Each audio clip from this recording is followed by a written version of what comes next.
La situation des exilés politiques et des prisonniers politiques intéresse un exilé politique, notamment Valentin Agossou Djanotin. Ce dernier cause quelqu'un fustige le mutisme des responsables du Parti Les Démocrates quant à l'animation de la vie politique. Aujourd'hui, il estime que leur silence est tributaire d'une recherche de quitus fiscal pour les élections prochaines.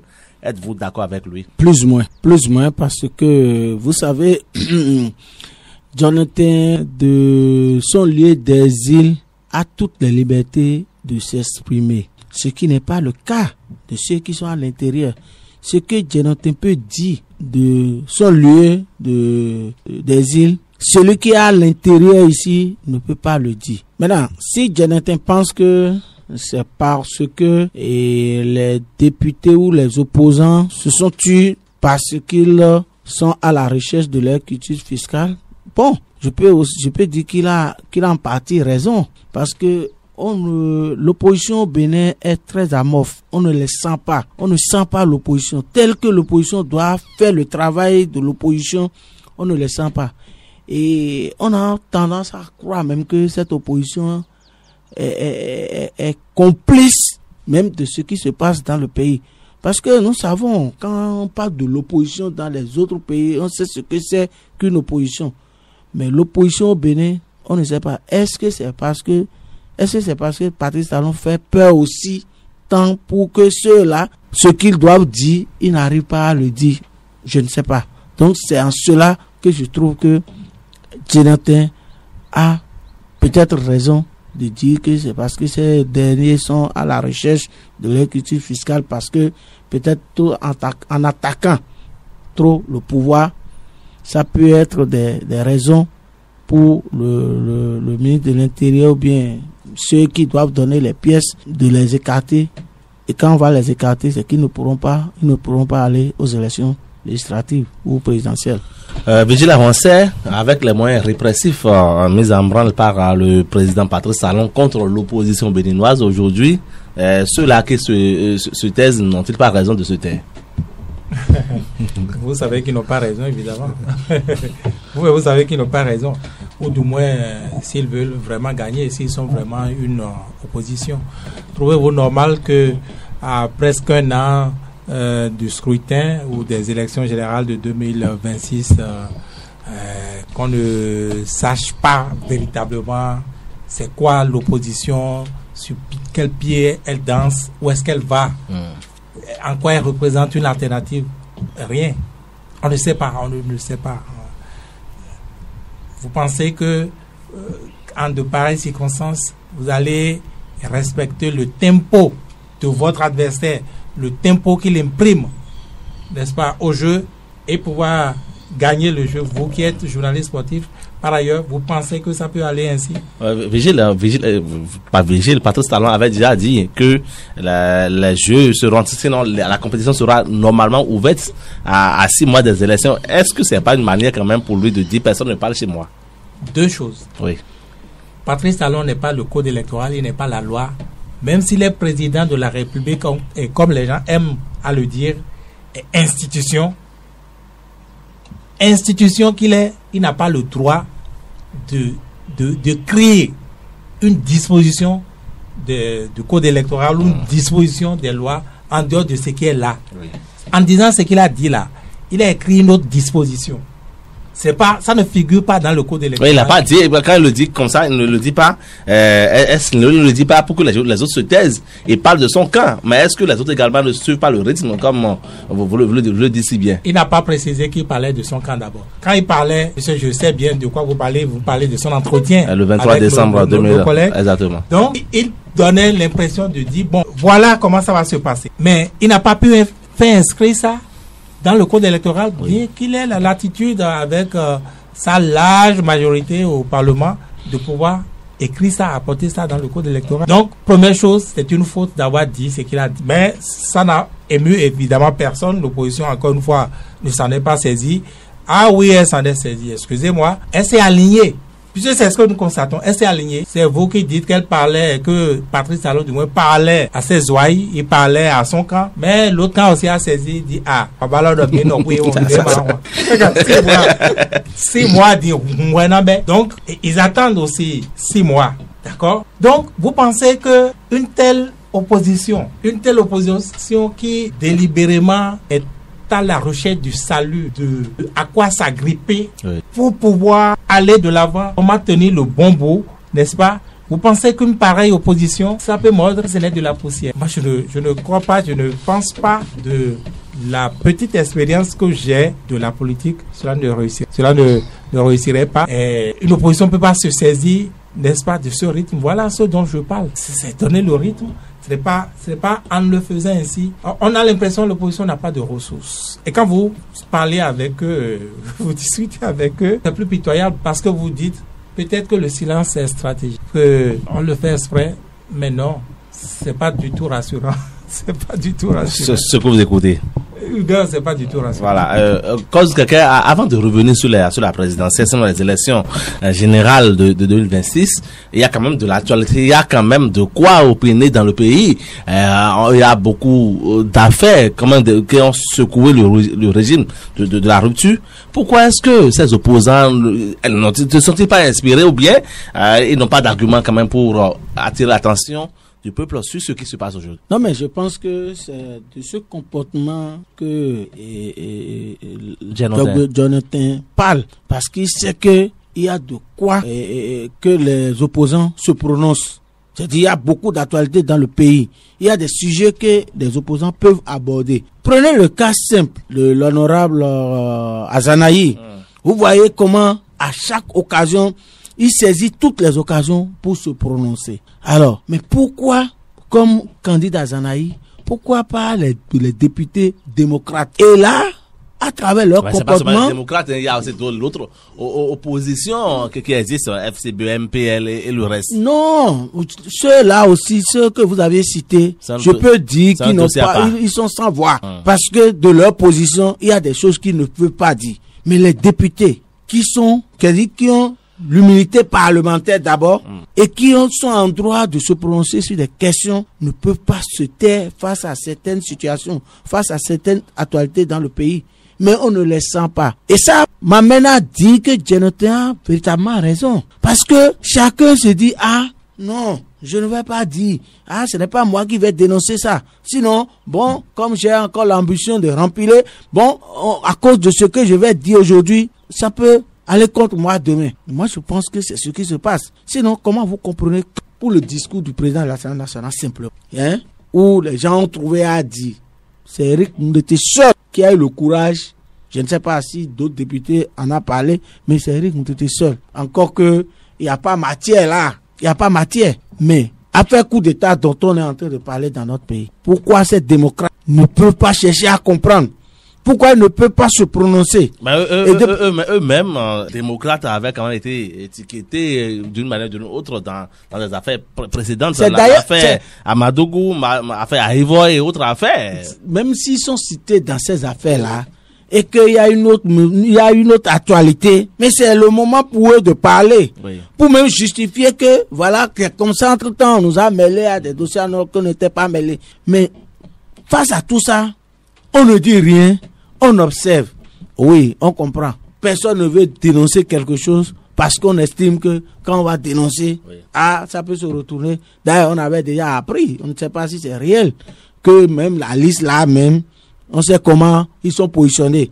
Peut-être que, mais vous savez, Jean Mitokwe par exemple, Guy Mitokwe, voilà, Guy Mitokwe par exemple, qui avait tout, mais on l'a pas positionné. Qu'est-ce qu'il a fait qu'il ne s'est pas retrouvé sur la liste? Peut-être que les gens disent, ah, pour ne pas subir le même sort que Guy Mitokwe là, il vaut mieux se taire et subir jusqu'au moment où on aura la chance encore de revenir. Donc c'est ça. Je pense que Jonathan a raison. Il a parfaitement raison en dénonçant le silence des opposants. Vigile avancé, on dirait quand même que les députés, les 28 des démocrates et les quelques maires et conseillers FCB que nous avons aujourd'hui attendre les sessions, je veux pas surtout des députés, attendre les sessions ordinaires, extraordinaires à l'Assemblée nationale pour prêter leur voix aux rares sujets qui existent dans le pays. Est-ce que même là, quand vous écoutez Cosme, il dit même sur ces sujets-là, il se prononce pas. Ça dit, voilà des gens qui, en d'autres temps, seraient considérés, moi je les aurais considérés comme des chroniqueurs. Hein? Donc, Des chroniqueurs. Comme des journalistes, Ouais. analystes. Donc, et Joyrando, voyez-vous. Mais c'est même pas ça. C'est pas se prononcer, pour moi, c'est pas ça. La politique, c'est, eh bien, voici ce que nous entendons faire. Voilà par rapport à telle politique, telle option du pouvoir en place, ce que nous entendons faire après avoir décrié ça. Surtout, Il faut proposer après. mais surtout à 1 an ou presque, hein, des élections, Oui.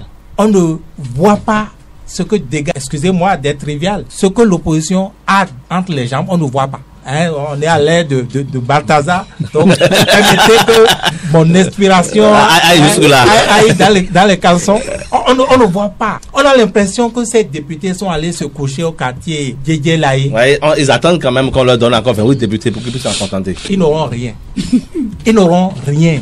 Même ceux qui croient qu'ils sont assez obéissants pour être, disons, éligibles pour remplir les conditions de Patrice Talon, pour être à nouveau sur les listes à venir, n'est-ce pas? Mais c'est Talon qui juge, c'est Talon qui apprécie, n'est-ce pas?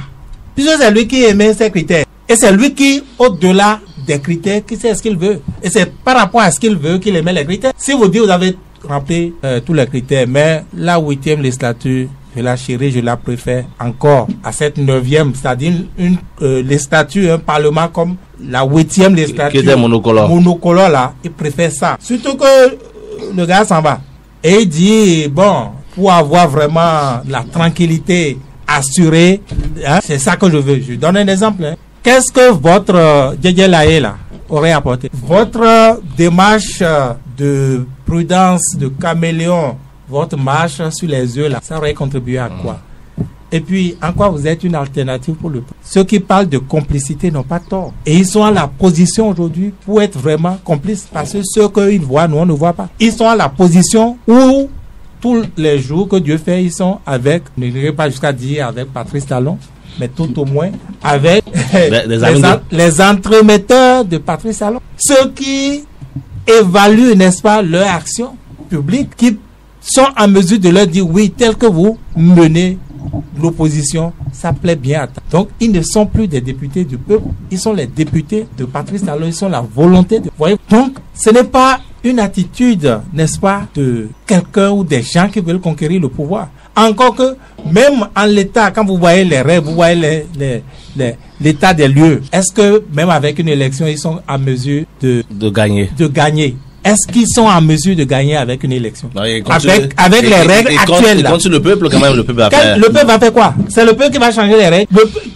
Il compte sur le peuple. Le peuple là, c'est ceux que vous connaissez là. Le peuple va faire divination pour savoir ce qu'ils ont dans leur tête, ce qu'ils doivent faire. Ils disent quoi au peuple? Le peuple va faire quoi? Si le peuple ne sait pas là où ils vont, comment vous voulez que le peuple les accompagne? Le peuple, s'il n'éclaire pas le peuple, vous dites qu'ils ne sont même pas... Ils valent même pas des analystes, journalistes, analystes. C'est-à-dire, pouvoir éclairer le peuple là, il n'a rien. J'entends quelquefois, on me dit, ah oui, ils sont à Bonou. Ils sont à Posotomé en train d'installer les cellules. Ils sont... Mais c'est pas inutile d'installer les cellules. Vous installez les cellules. Vous installez les cellules. Les cellules travailleront à la base pour remonter vers le haut.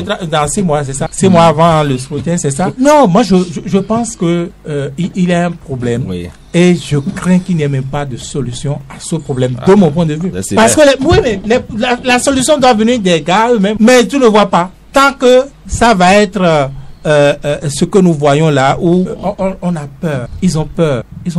Tant que c'est votre adversaire qui imprime vous le savez très bien, encore une fois, journaliste sportif, vous n'avez rien.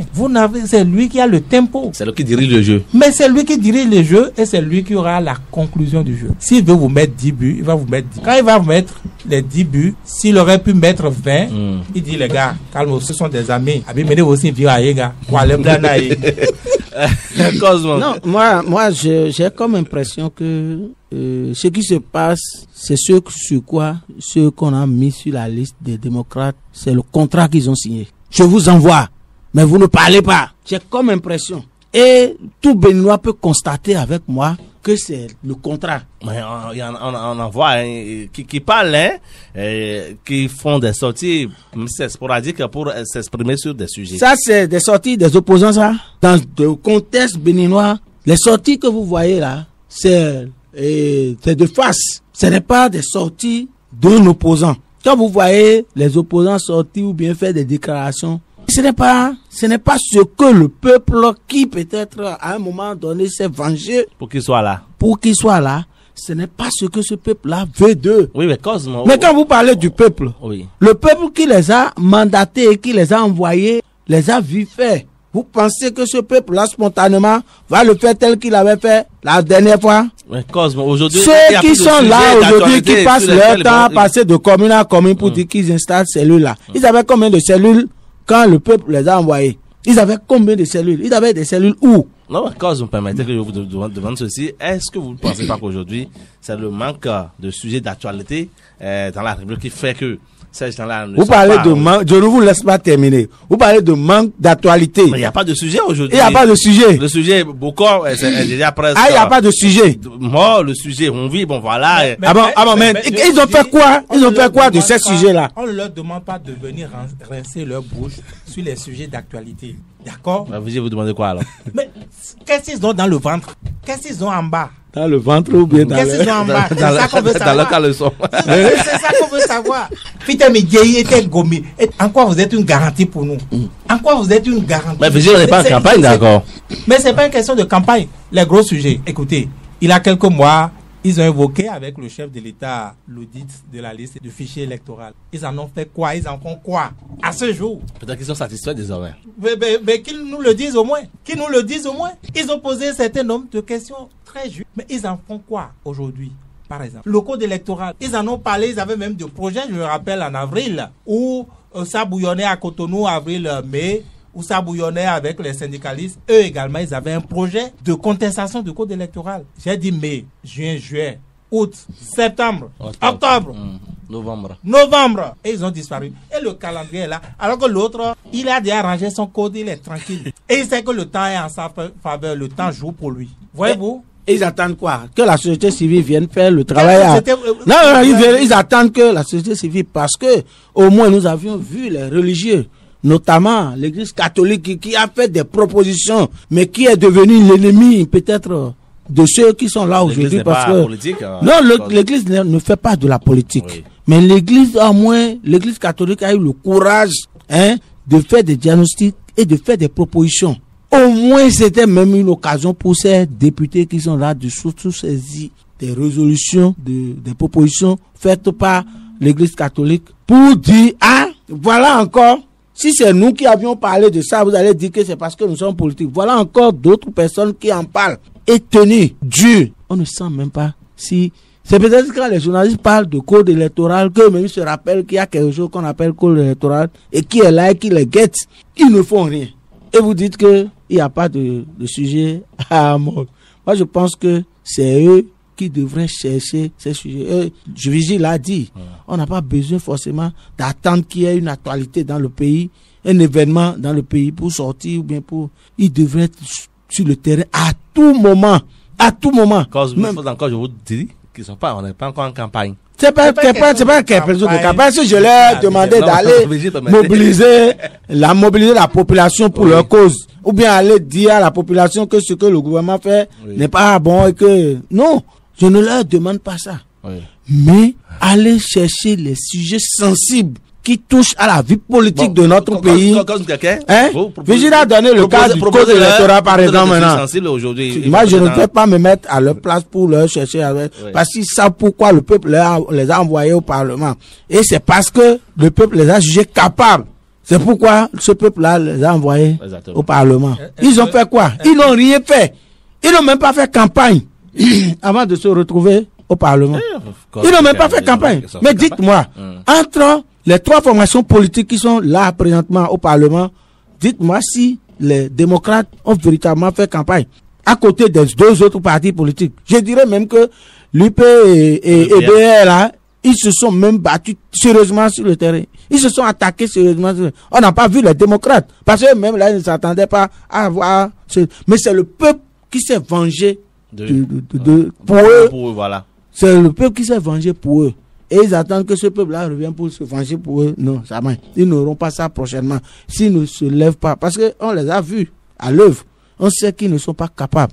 Ils ont donné la preuve de leur incapacité à défendre ce peuple-là. Oui. Et je crois que le moment venu, ils vont penser qu'ils vont encore trouver le gâteau sur le plateau comme ils l'ont eu la dernière fois. Je ne pense pas que ça puisse... Est-ce que vous ne pensez pas que ce qui se passe aujourd'hui, il y a aussi le problème Boni Yayi, quand même, qui est dedans. Boni Yayi, qui lui-même imprime son rythme à son parti politique, qui ne parle pas, quand il ne parle pas, les autres aussi ne parlent pas. Je suis d'accord, Boni Yayi est parti dedans dans ce qui arrive, mais Boni Yayi ne représente pas à lui seul l'opposition. On parle des démocrates d'abord. Bon, si vous parlez des démocrates, d'accord. Mais même ceux qui, parmi les démocrates qui ne sont pas allés au Parlement, ceux qu'on dit qu'on a laissé de côté les bonnes graines ou ceux qui auraient dû aller au Parlement, ils sont où?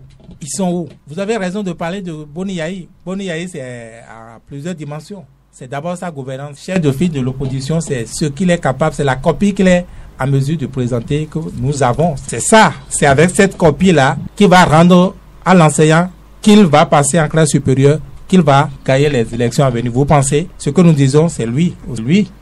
C'est sa gouvernance, sa capacité, n'est-ce pas, à conduire le peuple, comme ils aiment à le dire, le parti du peuple. Voilà comment le berger peut conduire son troupeau. Voilà. Boni Yayi, moi je ne vais pas rentrer dans des jugements personnels, encore une fois, et tout le reste, on en a assez parlé. Mais lui-même, il n'arrive pas à surpasser ceci. Il y a comme, chaque fois qu'il a élevé un peu le ton, on lui a à chaque fois rappelé, n'est-ce pas, que non, est-ce que c'est l'ancien chef de l'État qui parle, ou bien c'est le chef de file de l'opposition, ou bien ceci, ou bien cela, qui n'est pas à sa place, qui n'aurait pas dû, et qu'on va lui manquer de respect. Mais si vous voulez gagner encore une fois, si vous voulez atteindre votre objectif, vous n'avez pas à vous préoccuper de ces genres de jugements. L'opposition aujourd'hui, sa première faute, c'est qu'elle écoute un peu trop la mouvance. L'opposition aujourd'hui, sa première faute, c'est qu'elle suit trop, comme nous l'avons déjà dit, le rythme imprimé par la mouvance. C'est la mouvance qui imprime le rythme, tout le rythme. Pourquoi l'opposition ne peut pas faire courir également la mouvance? Pourquoi l'opposition ne peut pas faire douter également Patrice Talon? Pourquoi il ne pose pas déjà les problèmes, les vraies situations qu'il y a, les préalables avant 2026, quand ils en ont parlé une fois et qu'on leur a servi la réponse qu'on leur a servi, ils sont allés se coucher dans leur meilleur quartier, Djegelaye. C'est où ça? C'est chez les démocrates. C'est chez l'opposition en général, avec quelques exceptions. Parce que quand je parle d'exception, j'ai quand même en mémoire les dernières sorties donc du président du GSR, la main dans la main, et Antoine Noguedou, Vice-Togwe, qui a quand même donné de la voix, Il y a Candidat aussi qui est sorti, Azanaï. Bien sûr. Mais c'est pas, je dis encore une fois, c'est pas sortir, rincer la bouche autour des sujets comme s'ils étaient des journalistes. C'est pas de ça qu'il s'agit. C'est quoi votre stratégie? Parce que je vous dis encore une fois, on aurait pensé que face à un sujet comme Patrice Talon, le silence peut être une stratégie. C'est-à-dire, comme j'ai coutume de le dire, effectivement, face à un profil comme Patrice Talon, si vous n'avez pas assez de ressources, vous n'avez pas assez d'arguments, il vaut mieux être discret. Mais quand vous suivez de près, ce n'est pas de la discrétion qu'il s'agit. C'est de... Ils sont inhibés, leurs actions sont inhibées, ils n'ont même pas d'action. C'est l'inactivisme, c'est l'inexistence, c'est l'apparence. On a l'impression qu'ils sont résignés. C'est la transparence.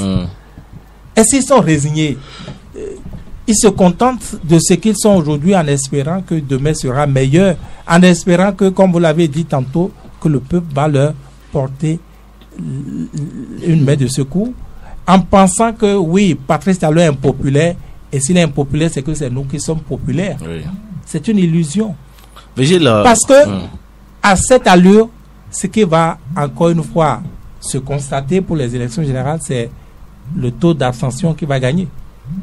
Parce que les Béninois vont être désillusionnés complètement, comme dans les différentes élections. Vous n'avez pas été étonné qu'aux élections législatives dernières, que malgré la participation de l'opposition à ce scrutin-là, que les Béninois n'ont pas eu d'engouement pour sortir et aller voter.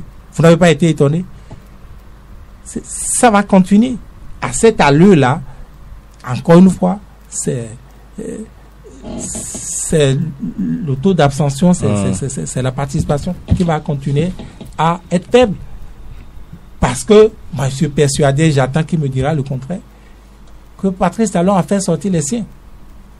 Les gens qui sont sortis aller voter pour les législatives dernières, Patrice Talon, je veux dire, le camp de la mouvance, la rupture, a battu le rappel de sa troupe. Donc la majorité de ceux qui sont restés à la maison, c'est ceux qui ne se voient pas dans ce qui s'est joué juste là. C'est justement ça. Ils attendent l'alternative. Quelle alternative? Quand ils ont eu l'occasion, ils ont trouvé que même les démocrates ne représentent pas pour eux une alternative. Et aujourd'hui, encore mieux, puisque ils ont eu au moins l'occasion de les juger sur pièce. On les a vus à l'Assemblée, on les a vus de quoi ils sont capables, les vrais sujets, les grands enjeux. On ne les voit pas, on ne les entend pas, n'est-ce pas? Mieux, c'est quoi les perspectives avec eux si jamais ça ne devrait pas être Patrice Talon? Parce que dans tous les cas, aujourd'hui, on a quand même vu Patrice Talon à son actif un certain nombre de réalisations. Les routes et tout le reste, les infrastructures, comme Isema le dit, comme si c'est cela seulement un pays, qu'on le veuille ou non, ce sont des acquis. Mais alors, eux, ils viennent, qu'est-ce qu'ils font par rapport à ça? Est-ce qu'on va retomber dans l'avant ou bien on pourra continuer? Ça, c'est des questions essentielles que les Béninois voudraient comprendre. Est-ce qu'au moins les infrastructures, ça va continuer? Et en plus des infrastructures, les autres aspects de la gouvernance de Patrice Talon, là, comment vous entendez les améliorer? Les acquis en dehors des infrastructures, là, les acquis sous Patrice Talon, comment vous entendez les perpétuer? Ça, c'est le vrai débat. Ce n'est pas venir se rincer la bouche autour des sujets. Hier, c'était Mouvi. Et avant-hier, c'était au Bokor, ou l'inverse, n'est-ce pas? Demain, ce sera encore tel sujet. Et pendant ce temps, on est en train de laisser l'essentiel. C'est pas avec ça qu'on gagne. Oui, Vigile, quand on se souvient, en 2020, à pareil moment où le professeur Aïvo faisait le tour du Bénin dans son dialogue itinérant, quand on se souvient de comment est-ce que Madougou est venu, Madougou, je veux dire, au pays a quitté Lomé pour vouloir être président de la République, quand on se souvient et que le sort qui leur réservé, est-ce qu'aujourd'hui, le silence, n'est-ce pas, de ces gens, n'est pas également évocateur de ce qui s'est passé dans le passé? Et vous pensez que c'est normal? Vous pensez que c'est pour ça qu'il faut donner l'impression à Talon qu'il a déjà tout acquis? C'est pour ça qu'il faut... Vous pensez que c'est normal? Non. Moi, je ne trouve pas que ce soit la meilleure attitude. Il faut déjà dire à Patrice Talon que ça ne devait pas être ça. D'accord. Quand il a arrêté Rekia Madougou, quand il a arrêté Joël Aïvo, quand il a arrêté telle personne, il faut qu'il y ait des gens qui continuent, qu'ils continuent à remplir, qu'ils continuent à les arrêter. Il ne pourra pas arrêter tout le monde. Et c'est ce que Djanoté est en train de dire, c'est ça? Ah, moi, je ne sais pas si c'est ce qu'il dit, mais ce n'est pas ce qu'ils sont en train de faire qu'ils devraient faire de mon point de vue. Oui. Vous ne pouvez pas... Patrice Talon ne veut que ça. Ce qu'ils sont aujourd'hui là, c'est exactement ce que Patrice Talon voulait. Et c'est pourquoi, déjà, il a eu tellement à influencer la liste des démocrates. Et donc, on n'a pas la preuve de ce qu'il a influencé. Est-ce que moi je vous ai apporté une preuve? Il a dit que c'est ça.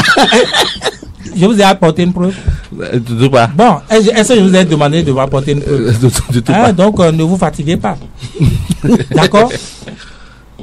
Donc, il donne raison à ceux qui pensent ça. Et la meilleure raison, c'est leur attitude. Et connaissant Patrice Talon, son fonctionnement, tout le reste, on sait bien qu'il a des passerelles. Il doit avoir des passerelles dans tout ça. Mais même avec ça, je crois qu'il devait avoir une stratégie qui va avec ça. Mais vous ne pouvez pas... Moi, je pense qu'aujourd'hui, on est en panne. Patrice Talon les regarde. Il les regarde encore. À gauche, à droite, devant, derrière. Et il dit, je n'ai pas vu. C'est comme une chanson de Adjahoui, de Noa Adjahoui. Il dit quoi? Qui dit, j'ai regardé sur table. Non, il faut chanter ce que j'ai regardé sur l'arbre. L'arbre de Néré. Je n'ai pas vu une feuille capable, n'est-ce pas, de couvrir la casa. Et maman, Amadena Boukana. C'est ça, Patrice Talon. Il est joyeux, il est content, il les regarde. Et dit, on va vous dire ça et vous allez être ça. Et vous êtes ça. Non, je crois que le pays est en panne. Le Bénin est en panne. Ce que dit Djenontin, si vous voulez que je vous donne raison, eh bien c'est lui qui a raison. Parce que, en réalité, face à une situation comme celle-là, où certains sont en prison, même, moi j'ai coutume de dire, même en prison, vous avez un rôle à jouer. Tout comme si vous êtes en exil, vous avez un rôle à jouer. Et l'exil dont on parle là, les gens attendent que ceux qui sont en exil envoient des liasses de billets, envoient, je ne sais pas, organisent une rébellion là-bas, qui déporte dans le pays. Je ne sais pas ce qu'ils pensent, n'est-ce pas? Mais c'est à l'intérieur, il n'a rien. On regarde le bas de ceux qui sont là. On voit il y a rien dedans. Et là, longtemps, ils ne sont plus là. Qu'est-ce que vous voulez? Mais on peut pas dire, bon, voilà, c'est eux. On dit, il n'y a plus de presse, il n'y a plus de médias. Non, et vous-même. Et ça, ce n'est pas seulement à l'opposition. Hein. C'est pas seulement à l'opposition. Même ceux qui sont sur WhatsApp, sur les réseaux sociaux et qui sont joyeux, là. C'est également, qu'est-ce que vous faites en plus d'être joyeux sur les réseaux sociaux seulement, là? Cette énergie-là, ça va naître sur les réseaux sociaux, grandir sur les réseaux sociaux et mourir sur les réseaux sociaux. Patrice Talon vous regarde. Il regarde l'arbre de Néré. Et maman, c'est pas avec ça que vous allez l'inquiéter. Mais quand on regarde quand même l'atmosphère politique aujourd'hui, Patrice Talon tient tout le monde par les couilles, disons-le comme ça. Vigile a dit, la justice, la presse, les institutions. On a l'impression que personne n'est capable quand même aujourd'hui d'apporter d'alternatives à Patrice Talon, même l'opposition. Mais est-ce que vous pensez quand même que il n'y a pas quelqu'un dans cette opposition qui puisse sonner la révolte aujourd'hui? Non, mais je pense que c'est une erreur de penser que Patrice Talon a tout. Il a la presse, il a ceci. Nous sommes ici maintenant, non? Nous sommes en train de parler, non? Oui. Patrice Talon est venu nous empêcher de parler ici. Nous sommes presse aussi, non? Est-ce que Patrice Talon est venu? On a parlé maintenant. Et Patrice Talon a dit, mais qui sont ceux-là? Arrêtez-moi, ça! Moi, je pense que si les 16 opposants pensent que le président Patrice Talon a tout et qu'ils ne peuvent pas parler, je dis qu'ils sont en erreur. Non, mais on a de retour par rapport à ce que nous disons aussi. On a fait quoi? On a de retour par rapport à ce que nous disons. On a de retour. Oui. Même si on a de retour, mais jusque-là, Patrice Talon n'a pas encore donné qu'on nous arrête. Oui, mais il y a quand même... Patrice Talon n'a pas encore donné qu'on nous arrête. Oui. Ça veut dire que Patrice Talon n'empêche personne de faire ce qu'il doit faire dans le pays. L'essentiel est qu'on fasse les choses dans la règle de l'art. Oui. Est-ce que vous voyez? Est-ce que ces opposants-là, est-ce qu'ils ont fait des choses dans l'art, dans la règle de l'art, et qu'on leur a dit non, arrêtez-les? Qu'est-ce que vous pensez qu'ils pourraient faire? Hein? Qu'est-ce que vous pensez qu'ils pourraient faire? Mais qu'est-ce qu'on est en train de dénoncer ici? On dit que les gens on ne sent même pas qu'il y a une opposition dans le pays. Qu'est-ce que vous appelez moyen? Qu'est-ce que vous appelez? Ils gagnent de l'argent à l'Assemblée nationale, non? Ou bien de quel moyen vous parlez? Tous les moyens. Non. Mais moi, je pense que vous ne savez même pas de quel moyen, de quel moyen ils ont besoin. Et ce n'est pas eux qui, c'est eux où vous parlez en leur nom. Ces opposants ne marchent, ceux-là ne manquent pas de moyens. Même à 0 francs, on peut faire ce qu'on doit faire pour faire marcher le pays. On n'a pas besoin de l'argent pour faire ça là. Faire opposition dans un pays, montrer qu'on est opposant là, on n'a pas besoin de souhaiter une alternative. On n'a pas besoin forcément de moyens financiers ou bien je ne sais pas de quel moyen vous parlez. Comme quelqu'un aujourd'hui, il y a les démocrates. Mais il y a également les autres, MPL, GSL, je l'ai dit, Azanaï, FCBE. Est-ce que ce n'est pas la division au sein de cette opposition même là qui crée également le problème? Moi, je ne parle pas de ceux qui ne sont pas représentés au Parlement. Mais c'est pas sur le Parlement. Non. Pour animer la vie politique, il faut quand même l'animer. Oui, il faut l'animer.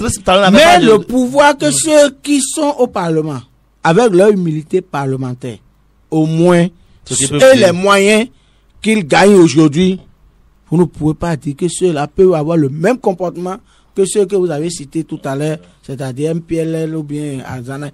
Encore que Azanaï a quel moyen? Vous ne voyez pas comment Azanaï bouge le pays. Azanaï a quel moyen? Il n'a aucun moyen. Il bouge le pays? Il bouge le pays. Parce qu'il n'y a pas cette question d'actualité sur laquelle Azanaï ne se prononce pas. Combien de fois vous avez vu nos députés de l'opposition qui sont assis au Parlement là se prononcer sur les questions d'actualité? Ils vont entretenir combien la de base. fois? Hein? Ils vont entretenir la base. Ah, ok. Donc c'est l'entretien de la base là qui fait que ils ne se prononcent pas sur les... Alors que ce n'est pas de ça que la base a besoin. Cause quelqu'un, certainement que quand ils vont vers la base leur donne de garanties pour dire bon, on va pas trop parler, mais vous verrez les résultats en 2026. Ah oui, ça c'est des promesses politiques. Quand la base vous dit ne faites rien, la base ne leur a pas dit n'allez pas faire quelque chose, restez tranquille. Le moment venu, on va renouveler votre mandat. C'est ce que le peuple leur a dit. Et c'est sur ça qu'ils se contentent et ne disent rien, ne font rien dans le pays. D'accord? Ils n'ont qu'à se contenter de ce que leur base leur dit. Et à la fin, après, on va voir. Vigile avancé, on parle de ceux qui sont à l'interne au pays, mais au-delà de Djanotin qui parle, il y a aussi des exilés politiques. Ils sont nombreux, ils ne savent pas quoi Djanotin. Mais eux-mêmes, de leur position, ils ne disent rien. Eux-mêmes, quand même, devraient également parler parce qu'on avait parti en exil dans ce pays. Il a aussi bougé les lignes.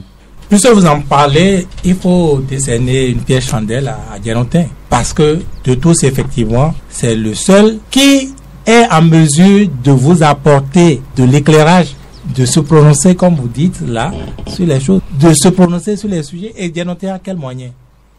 Il a son compte YouTube. Vous avez parlé de Candide Azanaï. Candide Azanaï a quel moyen? C'est pas à travers des conférences de presse. Sa dernière conférence de presse remonte à il a plus de 6 mois. J'y étais. Mais régulièrement, il s'adresse aux gens, soit à travers sa page Facebook, et tout le monde peut créer une page Facebook, c'est gratuit. Tous les jeunes seraient contents et heureux de créer de page Facebook à nos honorables députés. N'est-ce pas? Ou c'est sur son compte YouTube, où il a fait une activité dans telle ou telle région, tel ou tel quartier, il met ça sur son compte YouTube. Et les journalistes, ils ne demandent pas plus que ça. Ils s'en saisissent quand ils trouvent de la matière et ils l'exploitent. Un autre, Nouroudine Saka Saleh, qu'est-ce qu'il fait pour donner de la voix, pour être aussi présent? Quel moyen il a? TikTok, c'est ça? TikTok là, c'est combien pour parler comme ça, pour que eux ils ne puissent pas aussi 500 francs de forfait. De 500 francs de forfait. Donc c'est ça qu'ils n'ont pas. Et je ne parle pas que des députés, hein. Je parle de l'opposition. Si c'est moyen, communication, non, ils ont tous les moyens aujourd'hui. Aujourd'hui, eh bien, ils sont gâtés. Donc on ne peut pas le dire.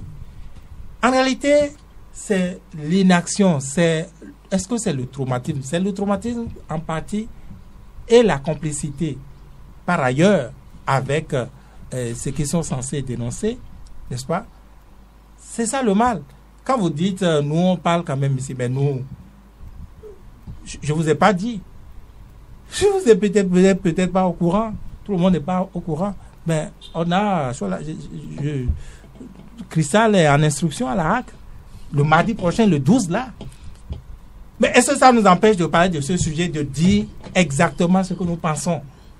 En se disant pas, s'ils entendent ça, non. Mais puisque vous avez l'occasion de parler d'abord. Parlez d'abord. Demain ne vous appartient pas. Même ceux qui veulent vous fermer là, ils ne savent pas que demain, ils veulent vous fermer là. eux seront encore là demain. S'ils verront ce demain-là, n'est-ce pas? Parlez d'abord. Et surtout, si votre adversaire vous défend quelque chose, soyez sûr qu'il a intérêt à vous défendre cela. Peut-être que c'est même ce qu'il a de mieux à faire qu'il fait. Qu'il défend de faire. Mais faites-le d'abord. Ce qui vous défend là, faites-le. Et après, on verra. Et après, vous verrez, ce n'est pas lui qui va reculer. C'est la phobie de la prison. Rapport, la quoi? La phobie de la prison. Voilà. Voilà encore une autre chose. Si tout le temps, on sait que vous avez peur de la prison, on ne vous fera que peur à chaque fois avec la prison. Si on sait que vous avez peur de la mort, on vous menacera à chaque fois de mort pour vous traumatiser, pour vous garder dans votre coin. C'est comme ça, le rapport de force. C'est comme ça. Et c'est ça qui marche. Même vous qui posez la question de cette manière, c'est parce que vous êtes adepte de ça, c'est parce que vous êtes déjà conquis par le mal. Bon. Bien sûr. Dites-moi, même moi, je vous trahis. C'est ça. La peur de la prison. Oui, la peur de la prison. Mais Virgile, on a tout parlé ici, on n'a jamais été emprisonné, voilà. Oui. Continuez à parler, c'est tout ce qu'on vous demande. Voilà. Continuez à, tout au moins, accepter les coups qu'on vous donne, si vous voulez accepter. Mais au moins, dites que ça vous fait mal. Dites que ça là, c'est trop.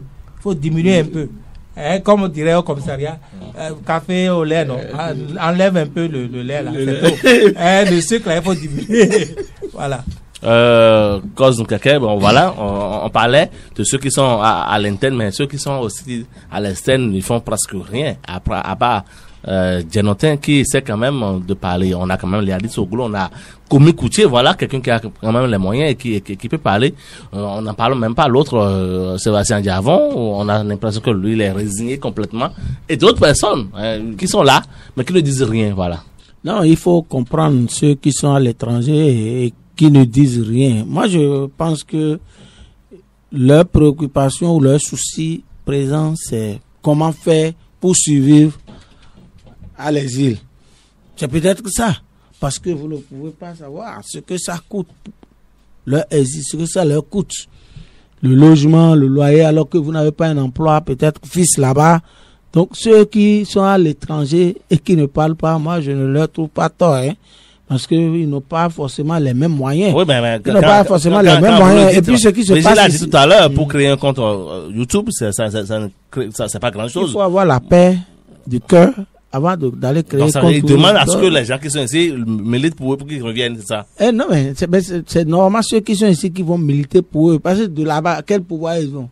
Même Jonathan qui crie. C'est parce qu'il crie et c'est parce qu'il veut se faire entendre. Patrice Talon avec quel moyen quand il était en asile? Non, mais Patrice Talon n'avait aucun moyen. Mais vous savez mais il est revenu. Non, il est revenu. Il a activé un réseau. Il a fait le lobbying. Il a fait le lobbying depuis là-bas. Oui. Pour qu'on l'autorise à revenir. Hein? Et c'est peut-être ce que les exilés d'aujourd'hui ne font pas. Hein? Vous savez comment Patrice Talon est revenu? Comment il a eu son pardon de Boni Yahi. Même s'il ne reconnaît pas le pardon. Et vous savez, même si lui aujourd'hui ne reconnaît pas le pardon, mais il a eu le pardon de Boni Yahi. Et il n'avait pas la certitude. Et c'est l'autre qui a d'abord livré sa peau au Bokor, qui a dit, chef, attends d'abord, hein, il faut que j'aille là-bas pour voir si le pardon c'est un véritable pardon.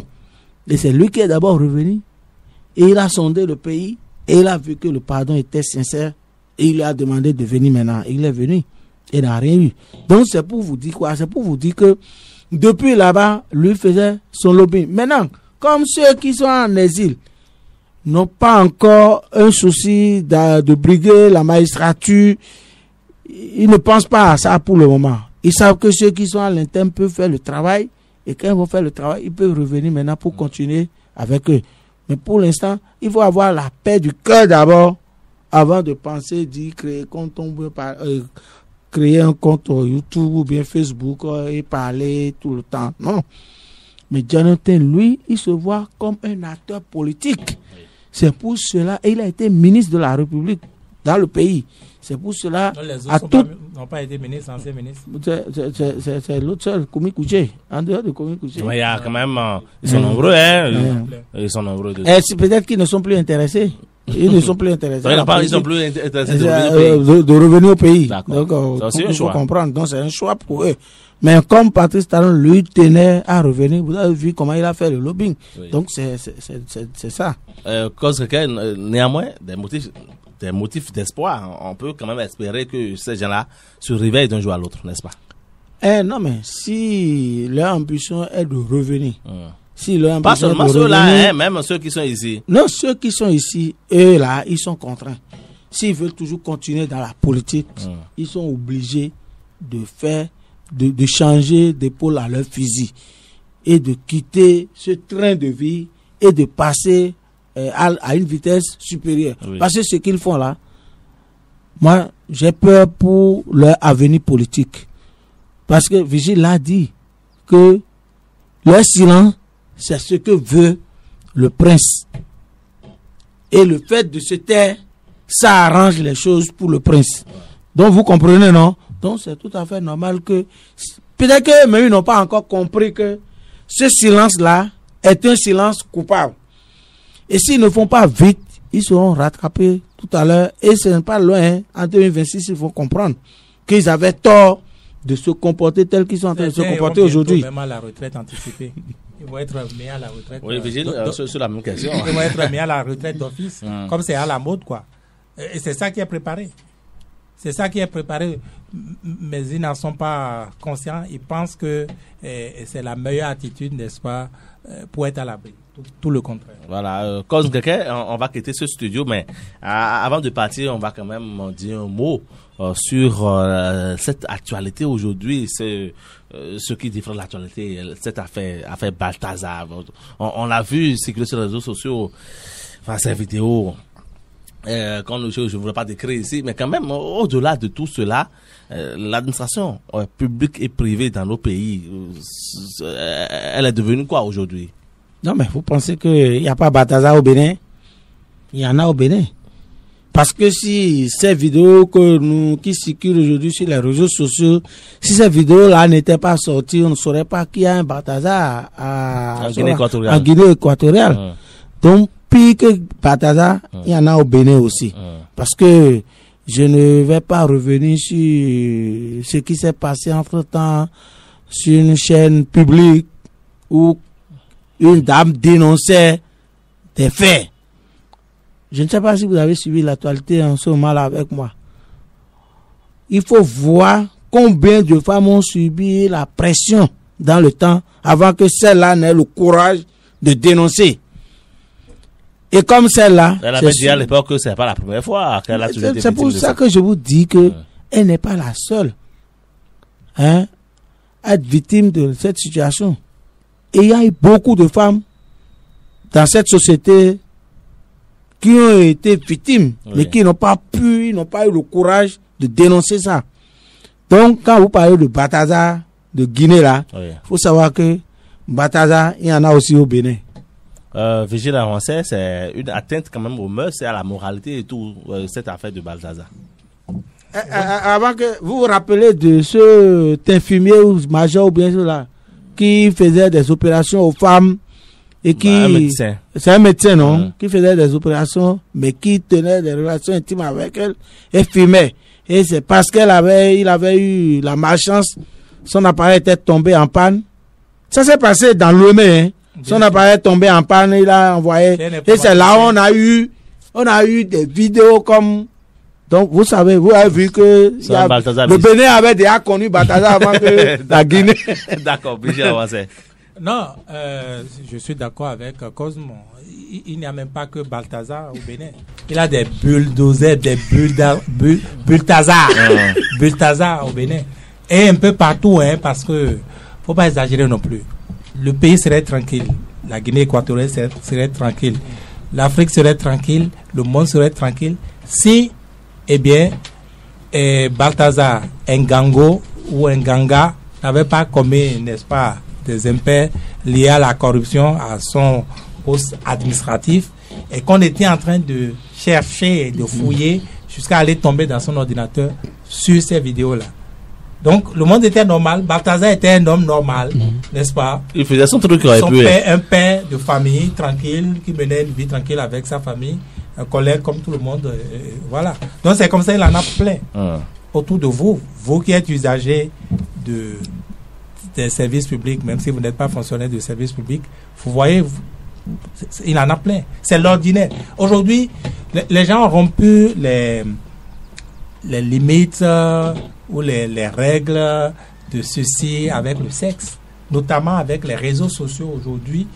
Eh bien, il n'a plus de frontières. Il n'a plus de frontières. Donc, moi, je regarde, je vois les donneurs de leçons, je vois... Non. Ceux qui se moquent de Balthazar, c'est vrai que cela jette une certaine... l'opprobre, vous le dites? Non, pas l'opprobre. Il a une odeur de malaise dans la société avec cette affaire-là. Parce que les gens qui ont comme épouse des fonctionnaires se regardent, se disent sans pouvoir placer un mot. Exactement. Voyez-vous? Donc, il a une situation qui ne dit pas son nom. Et Balthazar, le nom même est brutal quand même. Non, mais c'est un nom biblique. Oui, biblique, voilà, les rois mages, voilà. Mais Balthazar, même sans rien bouger ici, sans rien toucher dans votre milieu, va bouger beaucoup de choses, c'est vrai. Il y a des gens qui vont perdre leur mari à cause pour de leur ça. épouse en silence à cause de ça. Et qu'on ne va pas compter parmi les victimes de Balthazar. Ouais. Balthazar a permis qu'on découvre d'autres choses peut-être ici déjà, vous ne l'avez pas d'accord, vous n'avez pas encore les échos peut-être, et qui auront des conséquences graves. Oui. Et puis moi vous savez, il y a des femmes qui sont prêtes, même des béninoises, qui sont prêtes à continuer même malgré que l'affaire. Sinon moi j'ai suivi une dame sur TikTok, mais qui appréciait le machin de Balthazar. Et elle dit sans honte, oui, que c'est ça qu'elle aime. Vous voyez? Non, mais quand une femme parle comme ça sur TikTok, ça veut dire que cette femme-là, si tout de suite là, elle a l'occasion de rencontrer Balthazar, elle va se coucher à Balthazar. Balthazar, comme vous dites, c'est pas seulement que son machin. Balthazar, c'est quand vous couchez, vous êtes femme avec, vous couchez avec Balthazar, excusez-moi de parler comme ça, c'est 5 000 € au minimum, au bas mot, de 5 000 à 50 000 €. Selon votre position, selon que vous soyez la femme de telle autre personnalité ou vous soyez anonyme. C'est 5 000 €. Passez de vendre la vidéo également à des sites. C'était fait même pour ça. Et moi, je confesse, j'ai regardé les vidéos de Balthazar. Et si vous savez pas où regarder, moi je peux vous envoyer. Non, j'ai même ça sur le tout le monde en a vu. Et tous les jours je regarde. Et les femmes sont consentantes. Exactement. Les femmes sont consentantes. Il n'y a pas de violence. La seule qui faisait un peu de grimace, encore qu'il y en a quand elles sont au 7e ciel, c'est des grimaces qu'elles font pour l'exprimer. Vous ne savez pas que la femme refuse. C'est qu'elle aime. Donc, c'est celle qui s'est suicidée, qui se serait suicidée là. Quand vous regardez l'image, vous voyez déjà qu'elle était. Celle qui est venue d'un bureau. Encore que ce n'est pas. Ça ne veut pas dire grand chose. Exactement. Ça peut être sa manière à elle de prendre de prendre du plaisir. Exactement. Exactement. Donc c'est ça. Quand on dit 5 000 € pour ceux qui ne savent pas, c'est près de 8 millions de francs CFA. Et il faut voir le nombre de fois où ça s'est passé. Voilà. Et tu prends ça le nombre de fois où tu passes. C'est de petits richards, en tout cas, à la limite. Donc, ce n'est même pas que le machin, c'est également ça. Combien c'était le commerce aussi au Bénin qui vont résister à ça. Laissons l'hypocrisie de côté. Oui. C'est ici, dans notre sociologie, on dit comment l'homme à dos compteur. Donc, bon, bref. En tout cas, on va suivre, on ne suivra rien, puisque Balthazar a été quand même démis de ses fonctions en Guinée équatoriale. Et J.J. Biquet l'avait déjà dit dans une de ses chansons, attention, surveillez vos femmes, non par ici, on va surveiller quand même nos propos, ne pas aller très loin dans ce que nous disons et espérer quand même que nos femmes ne tombent pas dans ces impairs dans les administrations, même si Cosme Keke l'a révélé que voilà, il y a une situation pareille qui s'est produite chez nous dans une maison très connue. Tous les jours. Là, vous êtes là, il a un Balthazar. Même quelque part, pendant que nous parlons là maintenant, il y a un Balthazar dans un service quelque part en train de faire son show.